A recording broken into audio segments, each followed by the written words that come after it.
اے ایمان والو، جب تم کسی معین میعاد کے لیے ادھار کا کوئی معاملہ کرو تو اسے لکھ لیا کرو، اور تم میں سے جو شخص لکھنا جانتا ہو انصاف کے ساتھ تحریر لکھے، اور جو شخص لکھنا جانتا ہو لکھنے سے انکار نہ کرے۔ جب اللہ نے اسے یہ علم دیا ہے تو اسے لکھنا چاہیے، اور تحریر وہ شخص لکھوائے جس کے ذمہ حق واجب ہو رہا ہو، اور اسے چاہیے کہ وہ اللہ سے ڈرے جو اس کا پروردگار ہے، اور اس حق میں کوئی کمی نہ کرے۔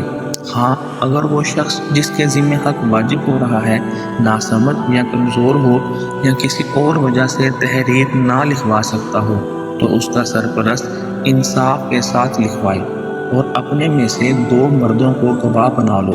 ہاں، اگر 2 مرد موجود نہ ہوں تو 1 مرد اور 2 عورتیں ان گواہوں میں سے ہو جائیں جنہیں تم پسند کرتے ہو، تاکہ اگر ان دونوں عورتوں میں سے ایک بھول بھی جائے تو دوسری اسے یاد دلا دے، اور جب گواہوں کو گواہی دینے کے لیے بلایا جائے تو وہ انکار نہ کریں۔ اور جو معاملہ اپنی میعاد سے وابستہ ہو، چاہیے وہ چھوٹا ہو یا بڑا،